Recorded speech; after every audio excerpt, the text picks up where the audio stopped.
Ya está habilitado para que vuelvan a poner sus diapositivas, chicos.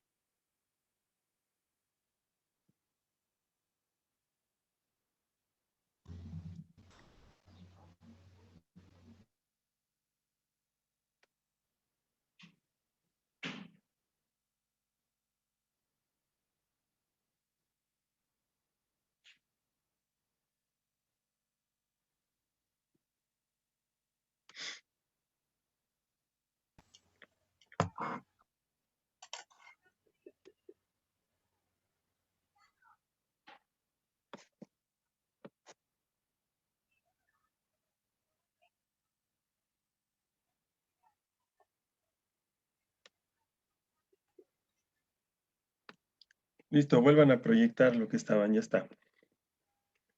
Entonces estamos viendo que lo que vamos a buscar o a evitar como parte del trabajo de la aplicación de la ergonomía en el contexto laboral es precisamente identificar, primero, cuáles son las condiciones de riesgo para los operadores, para los trabajadores.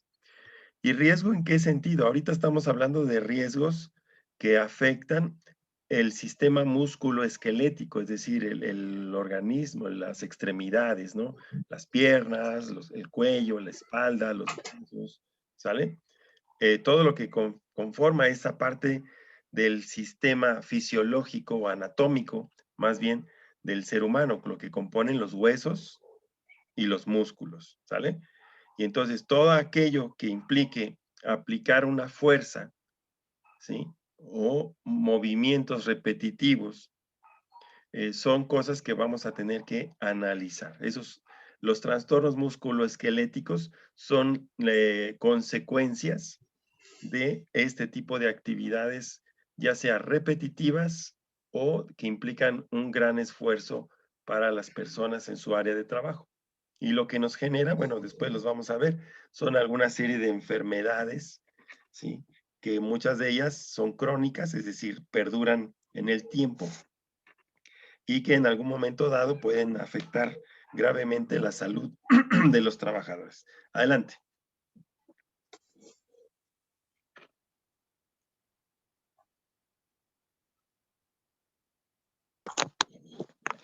Plan de solución. Tras completar la evaluación de riesgos, deberá elaborarse una lista de medidas en orden de prioridad y hacer que las personas trabajadoras y sus representantes participen en su ejecución. La actuación debe centrarse en la prevención primaria, pero también en medidas para minimizar la gravedad de cualquier lesión.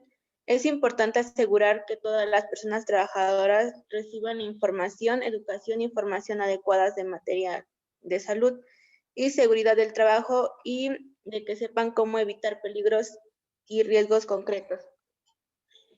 Como dice aquí, pues tiene que haber un plan para todo esto, que también podría venir siendo la capacitación, ¿no? Ya sea en cualquier cosa. Por ejemplo, yo hace un tiempo en una empresa donde estuve, tuve una capacitación de contra incendios, cómo cuidarme en ese aspecto. Bien. Y en esto, pues, también podría ser capacitarlos, dependiendo en el área que estén, ya sea en producción, en un almacén, cómo utilizar pues, su herramienta o su material de trabajo para evitar cualquier, pues, riesgo o peligro. Bien, las medidas son disposición del puesto de trabajo, sería adaptar la posición para mejorar las posturas en el trabajo. Los equipos, asegurarse de que tienen un diseño ergonómico y son adecuados para las tareas. La tarea, cambiar los métodos de herramientas de trabajo. Equipo directo, planificar el trabajo para evitar el trabajo repetitivo o prolongado en malas posturas. Prever descansos, alternar las tareas o reasignar el trabajo.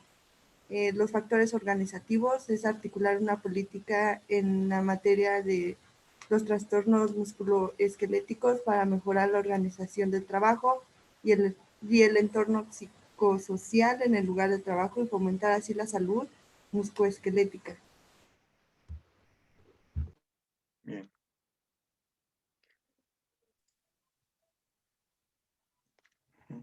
Y bueno, la NOM que nos compete para este tipo de cuestiones es la NOM 03601 STPS 2018, que nos habla que los problemas musculoesqueléticos suponen un 45% de lesiones profesionales, que es la que tiene mayor incidencia. ¿Qué sigue, Carlos, por favor? Y bueno, aquí lo vemos, ¿no? Nos reportan 4.607 casos. Hablamos del año 2016. Ocupa el primer lugar, como lo comentaba. 1.663 casos son de dorsotopatías, 700 casos de entesopatías y el túnel carpiano 636 casos, 503 tensovitis o estiloide radial. Y bueno, todos estos números nos hablan de lo que les comentaba al principio, que los trastornos musculoesqueléticos nos hablan tanto de la espalda y extremidades inferiores, superiores, cuello, etcétera. Así es. Y bueno, ante este escenario, la necesidad es atacar con factores de riesgo ergonómicos, que es lo que nos comentaba usted, que necesitamos hacer un estudio tanto de los físicos del operador como los riesgos físicos de la maquinaria y del área de trabajo. Bien, muy bien.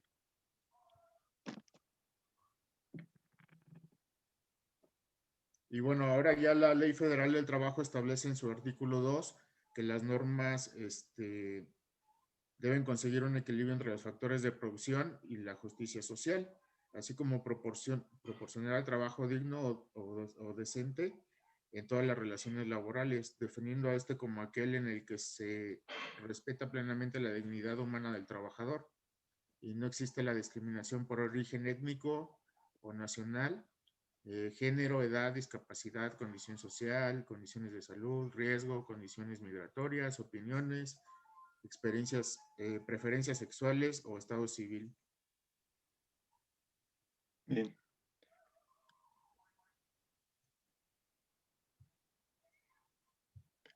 Muy bien.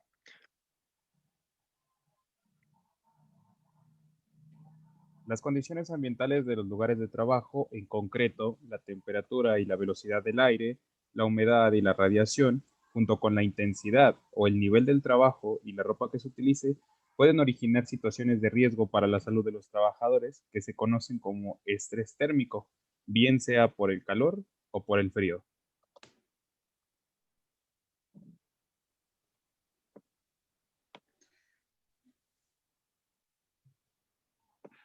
El manejo de herramientas y equipos, hay diversos factores que pueden afectar la salud y la eficiencia en el trabajo cuando se usan herramientas manuales. El tiempo de uso de la herramienta, las posturas forzadas para su manejo, el peso de la herramienta, la vibración y la repetitividad.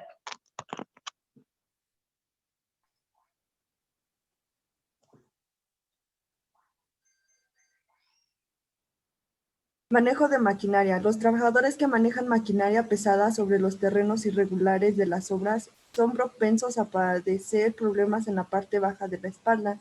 Las vibraciones y los continuos saltos y rebotes en el asiento pueden comprimir y dañar los discos invertebrales y las articulaciones de la espalda. Y bueno, el manejo manual de cargas, la manipulación de materiales, incluye varias etapas que conllevan un elevado esfuerzo a alcanzar la carga inclinándose o arrodillándose. Lo que comentaba usted hace rato del carrito, ¿no? A mí me tocó un caso donde tenían que trasladarse con un carrito y la carga sí era bastante pesada. Entonces, esto se combinó con un piso en mal estado. Se atoró el carrito, la chica esta se fue de frente, lesionó la espalda, un brazo y el tobillo. Pues de esto se trata. Y la carga. La carga, exacto. Eso es muy importante. A veces en el día a día nos volvemos ciegos y no podemos observar estas condiciones. Vamos, a veces tomamos decisiones que no nos corresponden como operarios y terminamos diciendo, es que se me hizo fácil hacerlo de esta forma, ¿no? Y precisamente esa es la labor de la planeación de las actividades, ¿no? Desde cómo mover una carga, qué elementos utilizar, quién lo va a hacer y cuáles van a ser las cuestiones de refuerzo, ¿no? Que deben de colocarse. Y en ingeniería industrial, ya se los he comentado, creo, muchas veces no hacer nada es una buena decisión, ¿sale? Es decir, oye, ¿qué es que hay que moverlo? No, es que no tengo los elementos, mira, mejor no lo muevo hasta que los tenga. Y no hacer nada resulta en una buena decisión hasta que las condiciones estén adecuadas. Adelante. Bueno, otro punto muy importante tenemos que es el orden y la limpieza en el puesto de trabajo, ya que conlleva mantener la zona de trabajo ordenada es bastante complejo en el sector de la construcción, ya que el movimiento de materiales y la generación de residuos son muy frecuentes. Los obstáculos en el área de trabajo pueden causar resbalones o tropiezos. Las áreas desordenadas pueden impedir el uso de carros de transporte y la falta de orden en el puesto de trabajo incrementan los riesgos ergonómicos. Bien. Muy bien. Gracias, compañeros. Entonces, estamos viendo en esta parte. Primero, ¿qué son los trastornos musculoesqueléticos? Son todas aquellas afectaciones que pudiera sufrir el ser humano al momento de aplicar una fuerza o una postura como parte de su actividad laboral en su área de trabajo. Sabemos que está normalizado, es decir, que hay una norma que indica los objetivos a proteger en los trabajadores, ¿sí? Y las responsabilidades que hay. Y también observamos que hay un protocolo que nos indica los aspectos que tenemos que poner particular atención, analizar y estudiar para reducir al máximo estas afectaciones, ¿no? En el ser humano. También vimos que hay una serie de términos que vamos a ver en la siguiente sesión, espero que nos alcance el tiempo en la siguiente sesión, acerca de estas enfermedades como afectaciones en el túnel carpiano y otras, ¿no? Y explicar en qué consisten y ver de alguna forma, conocerlos para tratar de evitar que esas lesiones se continúen. Muy bien. Ya puede bajar sus diapositivas, terminar de compartir para que el siguiente equipo nos haga favor de hacerlo, ¿no? Ahora sí, el equipo que sigue. Profe, le tocaba al compañero Carlos Antonio, pero me comentaba que su máquina se trabó. Ok, entonces el que sigue, no tienen un orden determinado.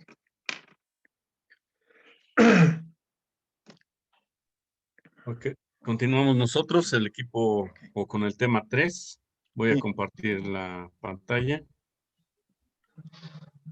¿Ahí la ven? Aún no, Jorge. No, Josh. No.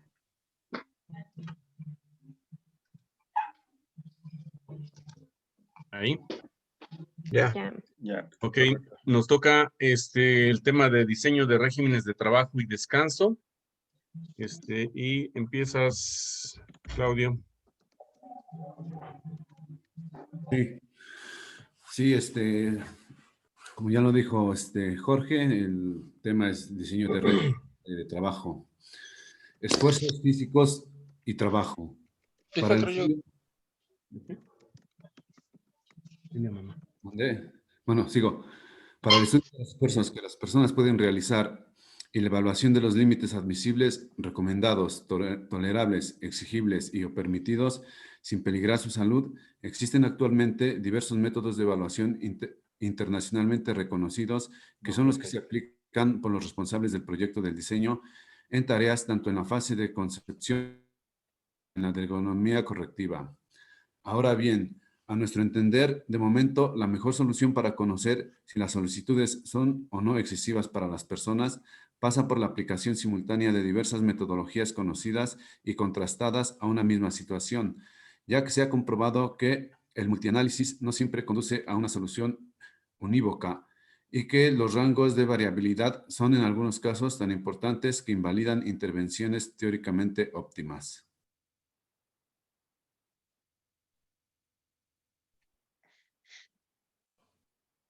La siguiente, George. Las diferencias entre métodos pueden encontrarse en las restricciones que cada método prima o en sus hipótesis iniciales, pues la mayoría de estas metodologías responden a límites establecidos mediante conceptos teóricos, biomecánicos, fisiológicos o psicofísicos, y la casi totalidad de ellos aplican modelos de ajuste que no siempre están estrictamente justificados. Por ello es aconsejable, al hacer trabajos de ergonomía, el aplicar diferentes metodologías a un mismo caso para extraer conclusiones lo más amplias posibles. Ciertos procedimientos serán más fácilmente aplicables o más coherentes a cada situación, pero en todos los casos la multiplicidad de métodos nos permitirá contrastar más hipótesis y afinar más en la forma de decisión. Mencionaremos algunas metodologías internacionalmente conocidas aplicables a este método, pero solo nos enfocaremos en el diseño de regímenes y de carga de trabajo. Está la norma francesa AFNOR, método alemán REFA, método americano NIOSH, regímenes de trabajo de descanso con barrera de tensión térmica, rula de la Universidad Nottingham, métodos de niveles límites de fuerza para trabajos manuales y método Nissan. Método REGI, para diseñar regímenes de trabajo y descanso en actividades físicas en ambientes calurosos. Para desarrollar este método, Enrique Gregory y Pedro Mondelo parten del hecho de que casi todos los factores presentes en el puesto de trabajo de cualquier actividad influyen integralmente en la capacidad de trabajo físico de las personas, como son el tiempo que dura la actividad, su gasto energético, la fatiga acumulada, el dinamismo de las actividades, el ambiente térmico, el ruido, las vibraciones, la iluminación, la monotonía, la desmotivación, etc.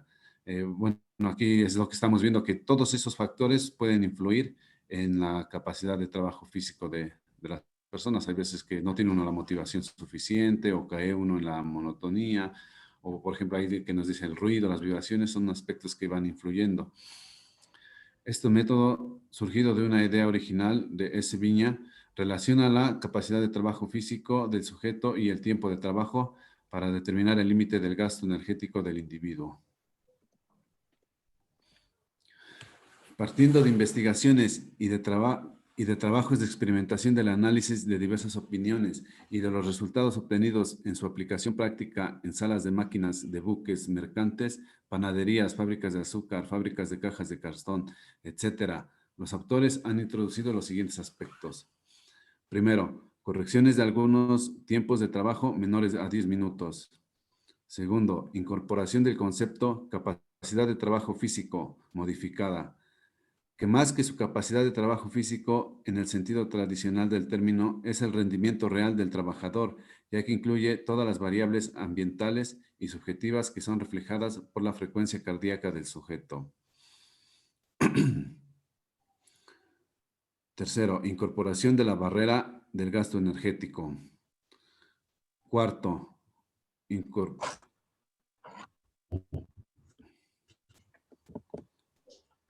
incorporación del concepto barrera de tensión térmica con el control doble del ambiente térmico. Primero implícito en el estimado de la CTFM, que es la capacidad de trabajo físico modificada en el control del doble de ambiente térmico a través del cálculo del tiempo máximo de exposición a la sobrecarga calórica. Capacidad de trabajo físico modificada. La incorporación del concepto capacidad de trabajo físico modificada se basa en los efectos probados que en el ambiente de trabajo produce sobre la capacidad de trabajo de las personas. Por ello, la medición de la CTFM se debe efectuar a través de la frecuencia cardíaca y en el ambiente real del trabajador, bajo el cual su comportamiento físico y están influidos y determinados por las características específicas del trabajo, el calor, el ruido, la pestilencia, el ambiente visual, los jefes, compañeros, etc., con todo lo positivo y negativo que puedan tener, individualizando y que es mejor que el tradicionalmente determinado en ambiente de confort, medio tanto a través del consumo de oxígeno como de la frecuencia cardíaca.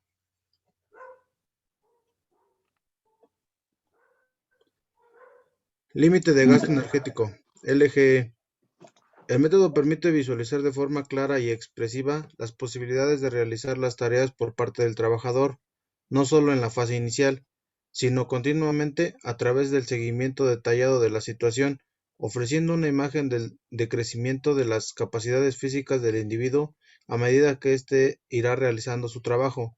Según las capacidades físicas del individuo a medida que éste irá realizando, según los tiempos empleados, los esfuerzos y límite individual permitido, límite establecido por la relación entre capacidad de trabajo físico modificada, CTFM, el ambiente y el tiempo de duración, y que se ha denominado libre de gasto energético. El tiempo de trabajo de la jornada, la duración y los gastos energéticos de todas las actividades dentro de la jornada, la disminución paulatina de la capacidad de riesgo físico del trabajador debido a la fatiga y acción del ambiente, permite fijar no solo el tiempo máximo de duración de una actividad, sino también el momento en que debe cesar para descansar o cambiar de actividad y la duración del descanso, en los momentos realmente necesarios. Aunque para estimar la CTFM, el ambiente de trabajo se puede utilizar el método que el especialista considere mejor, si es necesario que se realice en el ambiente laboral real y mediante la frecuencia cardíaca, se sugiere el método de prueba de escalón, step test, en el propio puesto de trabajo, bajo las condiciones ambientales reales, por su sencillez y su relativa pero suficiente fiabilidad. Como es sabido, la CTF se mide bajo condiciones ambientales de laboratorio, en ausencia de tensión térmica, ruido y otros factores ambientales presentables en el lugar en el que se realiza la actividad con el objeto de obtener el valor máximo de energía que puede desarrollar un sujeto. Pero el rendimiento físico de un trabajador no depende solamente de su CTF y de la duración de la actividad, los trabajos efectuados relacionados con la influencia del ambiente, etc., sobre la capacidad del trabajo físico de las personas, confirman lo expresado. La adecuación que relaciona la CTF, el tiempo y el ambiente real y que determina el límite de gasto energético recomendado por una persona en un ambiente específico es LGE es igual a CTF por 1.2 menos 0.33 logaritmo natural.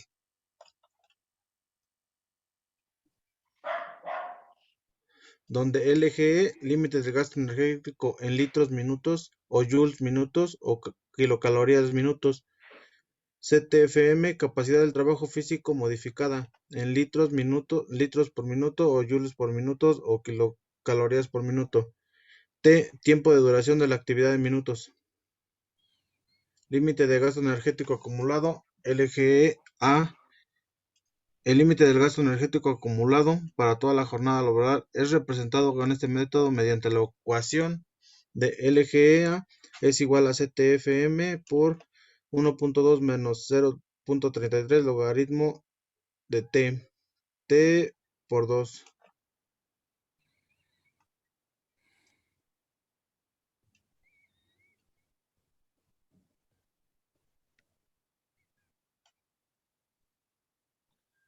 Aquí nos marca nos muestra una gráfica donde dice que se permite observar que el arco del límite de gasto energético acumulado, por encima del cual no es aceptable más gasto energético. Podemos ver que por un lado en la columna de las Yes tenemos al gasto energético acumulado en litros por oxígeno y en la X tenemos los minutos. es meramente la gráfica. De la manera en que se presentan las dos variables que Las dos influyen en la variables. determinación del gasto, ¿no? Es correcto. Entonces, estas gráficas y esta información que estamos tomando, obviamente se desprende de la parte de la medicina, a la hora de medir la capacidad física, principalmente el desgaste que puede sufrir, ya sea por la pérdida de la condición física a lo largo de la actividad con el tiempo. Vamos viendo que conforme avanza el tiempo, el gasto del consumo energético es mayor. Es decir, cada vez le cuesta más trabajo realizar la misma actividad al operador conforme el tiempo avanza. Y estos cálculos que nos están presentando, pues obviamente, como mencionaban hace rato, ¿no? Si estuviéramos en una modalidad a lo mejor de semestre, podríamos entrar más particularmente a identificar cómo se mide, ¿no? Pero nos da una idea de que efectivamente existen estos estudios y nosotros podríamos referirnos a estos resultados y a estas gráficas que ya existen para tomarlas de referencia al momento de valorar cuánto es el gasto que pudiera tener una actividad, ¿no? De hecho, existen tablas o existen normas que nos indican ya los límites máximos y mínimos permitidos para una situación de trabajo específica, ¿no? Y nosotros podemos hacer una analogía, un análisis comparativo que nos pudiera servir como base orientativa a la hora de analizar una situación real ya en el campo laboral, ¿no? Adelante. Entonces aquí nos dice que, bueno, por otro lado, si trazamos el arco del límite de gasto energético acumulado con la capacidad total de trabajo física, es decir, bajo las condiciones de laboratorio, que son condiciones sin ninguna variante, ¿no? de clima, ¿no? Sobre todo en cuestiones térmicas, lo comparamos con el arco del límite de gasto energético acumulado, trazado con la capacidad de trabajo física modificada, podemos observar que el arco modifica su posición en el gráfico, disminuyendo los límites permisibles, que es tema de tiempo y temperatura, ¿no? Donde se intensifica la frecuencia cardíaca, reflejando una situación más real. Así es. Ahora tenemos, perdón, la barrera de gasto energético. En la figura 5.9, que es la que pasó, se expone el ejemplo donde el trabajo representado en la recta debe ser interrumpido al ser interceptado por el límite delimitado por el arco, debido al exceso de gasto energético. La pendiente de la recta está determinada fundamentalmente por la severidad del trabajo, es decir, mientras mayor es la intensidad de trabajo, mayor será la pendiente de su recta y el gasto energético total. Esto es que el gráfico muestra que el límite de gasto energético acumulado de una persona cuya capacidad de trabajo física modificada es de 3 litros por minuto, la intensidad de la tarea física que debe desarrollar dicho trabajador es de 2 litros por minuto y está representado por la recta. El tiempo que podrá dedicar a dicha tarea depende del tiempo que demore la recta a ser interceptada por el arco del límite de gasto energético acumulado. Y como se muestra, es de 41 minutos. En este caso, el trabajador puede recuperarse solo descansando, a menos que se diseñe previamente la actividad para que sea interrumpida antes, o sea, unos intervalos menores, ¿no? Que no lo llevemos al límite, sino que trabaje 20 minutos, descansa 5 y otra vez, ¿no? Dependiendo del tipo de trabajo. Así es. Para no reventar al trabajador. Bueno, aquí dice que dicho ejemplo, el gasto energético es igual a 2 litros por minuto y la capacidad de trabajo física modificada es de 3 litros por minuto. La actividad debe interrumpirse máximo a los 41 minutos para intercalarse con un descanso de 20, ¿no? Así es. También, bueno, en el ejemplo hemos supuesto que planificamos un descanso de 20 minutos para la persona de referencia. Obsérvese cómo a medida que el descanso se prolonga, la recta que lo representa se va alejando del arco. Esto significa que mientras más descanse, más apto estará el trabajador cuando reanude su actividad. Aunque es preciso tener en cuenta que las actividades físicas, mientras más severas sean, los tiempos de descanso deberían ser más frecuentes y cortos. Bien. La barrera de tensión térmica. No obstante que el límite de gasto energético está calculado a partir de la capacidad de trabajo físico modificada, existen situaciones en las que no es suficiente la utilización del concepto CTFM cuando las condiciones de sobrecarga críticas son críticas. Para tales circunstancias, es necesario, mediante otro dispositivo protector, evitar que la ganancia de calor provoque un incremento de la temperatura interna del trabajador por encima de determinados límites, que puede ser de 1 grado centígrado. A pesar de que la persona pudiera continuar trabajando si solo se considera su gasto energético.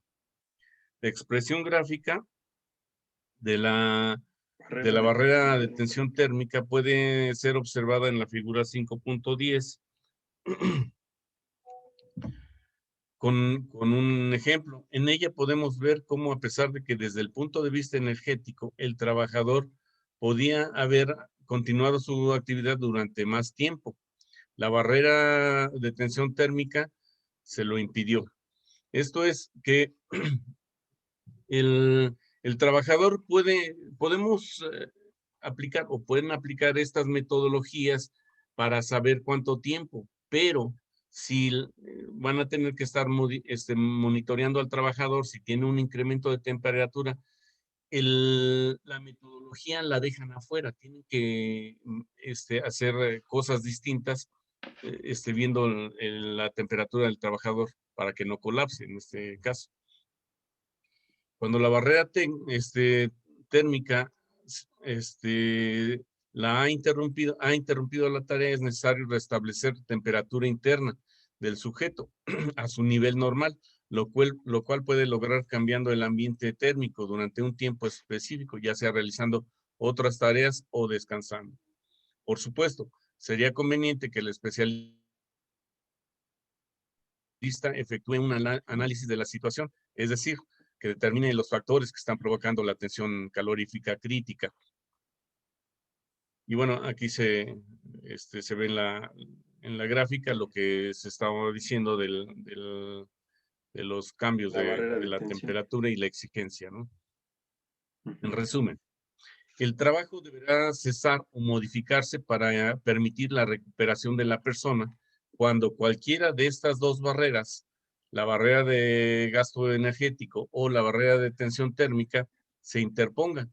En caso de que el cese de la actividad esté determinado por ambas barreras, el técnico tendrá que tener en cuenta que resolver el conflicto, sus orígenes naturales y sus características.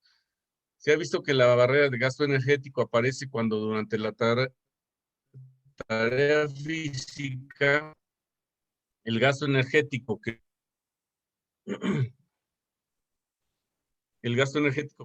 esta exige alcanza el valor límite del gasto energético acumulado del individuo. La barrera de tensión térmica está determinada por la tensión calorífica. En caso de existir condiciones críticas por tensión calorífica, el método REGI determina los tiempos de exposición y de recuperación. Por último, podemos ver que jurídicamente, aquí en México, bueno, esto que acabamos de ver es visto desde el punto de vista de la ergonomía, pero desde el punto de vista jurídico en México está normado o regulado por la Ley Federal del Trabajo en el artículo 60, donde marca el tema de las jornadas diurna, nocturna y mixta, que son de 8 horas o 7 horas, obviamente con las normas, ¿no? Y que cada trabajo pueda tener en específico, ¿no? Pero las cargas de trabajo y los descansos están en México regulados por la Ley Federal del Trabajo. Ok, bien. Ya nada más nos queda como 1 minuto, 2 minutos máximo para cerrar. Lo que acaba de presentar el compañero es estos protocolos que ya existen, que se pueden desarrollar, es decir, con apoyo de la fisiología, de la anatomía y de la medicina incluso, para medir el desgaste que tiene el ser humano. Y lo puede medir de diferentes formas. Aquí lo están midiendo por el consumo de oxígeno que tiene a la hora de realizar una actividad y cómo se va incrementando con el paso del tiempo, que es lo que nos va diciendo. Además nos marca esta barreras térmicas, que dice, además, si estas actividades las realiza a una temperatura superior a lo que vamos a ver después, que se llama al límite de confort térmico del individuo, en el cual el organismo no siente ni frío ni calor, ¿sí? En el ser humano se puede generar un aumento de su temperatura corporal de 1 grado centígrado, y ahí ya tenemos problema, ¿vale? Cuando la actividad del ser humano está, además de que es intensa, consume su energía con el paso de los minutos o del tiempo, y le agregas que es una condición ambiental de calor, también vamos a ver que eso disminuye o reduce la resistencia del organismo a estar sometido a esas cuestiones. Bueno, como pueden ver, hay toda una serie de cálculos y fórmulas matemáticas, y hay una serie de mediciones, y hay una serie de instrumentos de medición que se deben de aplicar para hacer un estudio de este tamaño. Esto ya está hecho, les decía. Esto ya se hizo, esto se puede hacer como parte de trabajo de investigación específica, ¿no? Pero ya existe. Y nosotros podemos tomar las normas que existan o hacer referencia a estos para nosotros determinar ciertas condiciones específicas, ¿no? Entonces, conocer que existen estos protocolos es muy importante. Aquí ya se nos terminó la clase. Vamos a darle continuidad a los 2 equipos que faltan para la siguiente clase. Vamos a abrir con ello. La siguiente clase vamos a hacer lo siguiente. Vamos a hacer una recapitulación de lo que vimos hasta hoy. Vamos a continuar con los 2 equipos que faltan. Y vamos a abrir el tema siguiente, que es ya a partir de aquí ya todos los temas tienen relación muy clara unos con otros, ¿no? Vamos a repasar un poquito lo que es ergonomía, retomar lo que acabamos de ver, darle continuidad a los equipos que faltan y abrir el tema de la siguiente unidad, ¿sale? Entonces les encargo, por favor, que revisen antes de entrar a clase, un día antes cuando menos, revisen por favor las diapositivas que ahí aparecen, denles una leidita para que entremos más contextualizados y podamos ser más puntuales, ¿no? Entonces, Profe, una duda. Perdón. En la actividad de plataforma pide realizar una infografía de los temas. Los que ya no expusimos, ¿vamos a compartir el tema para poder realizar la infografía o cómo? No, que cada quien tendrá que hacer su búsqueda. El objetivo del infograma es que yo haga una búsqueda general y saque precisamente lo que estamos hablando, lo más puntual de cada cosa, y lo refleje en una sola. Son tres temas distintos, son 3 breves infografías, o sea, no requerimos una gran investigación, pero sí rescatar lo más puntual y colocarlo ahí. Entonces, para la entrega de la actividad, ¿va a ser en una sola o van a ser lo que son 3 diferentes, una por cada tema? Es un archivo con 3 páginas, en la cual en cada página viene una infografía. Ok, gracias. Sobre el avance del TIC, igual nada más hasta donde viene ahí planteado, ¿verdad? Sí, nada más. No necesitamos profundizamos más. En nada. No. Todavía. No.